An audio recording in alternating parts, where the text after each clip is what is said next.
Hello বন্ধুগণ, আসসালামু আলাইকুম। কেমন আছেন সবাই? আজকে আমার শাশুড়ির কাছ থেকে কিছু পুঁইশাক নিব, আর তার জন্য চলে আসলাম একটা বড় সড়ো ঝুড়ি নিয়ে। আর এটা হচ্ছে আমার শাশুড়ি। বেশ কিছুদিন ধরে ওনার পুঁইশাকের দিকে আমার একটু নজর ছিল, আর আজকে ফাইনালি সেই পুঁইশাক আমি নিয়ে নিলাম। খুব সুন্দর করে এটাকে ভাজি করে খাবো সেটা মনে মনে ভাবছি, আর সেই রান্নাগুলো অবশ্যই আপনাদের সাথে শেয়ার করব।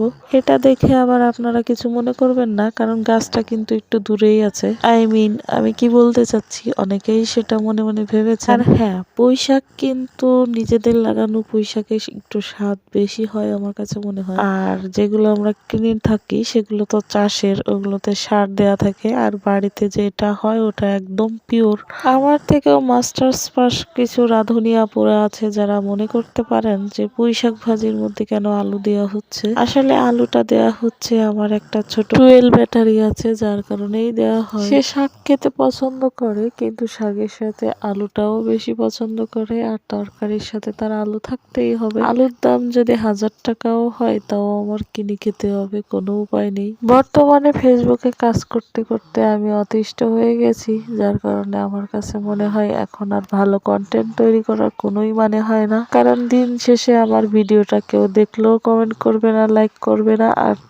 আর যেসব পাবলিক লাইক কমেন্ট করে তারা কখনোই লং ভিডিও দেখে না। তাই তাদের জন্য আমার অফুরন্ত এই মন থেকে সুন্দর শাকবাজির শুভেচ্ছা রইল। আর যারা লাইক কমেন্ট করতে একটু কিপটামি করো তাদেরকে বলছি, তাহলে তোমরা ভিডিওটা টাকা খরচ করে ফোন কিনছো, এমবি খরচ করে নেট চালাচ্ছ, ভিডিওতে ক্লিক করছো, কিন্তু কমেন্ট করছো না। এটা আবার কোন ধরনের ছাত্রামো বলেন তো? তাদের উদ্দেশ্যে আমি একটা কথা বলতে চাই, তোমরা কিন্তু ভালো হয়ে যাও, ভালো হইতে কিন্তু পয়সা লাগে না, বুঝেছো?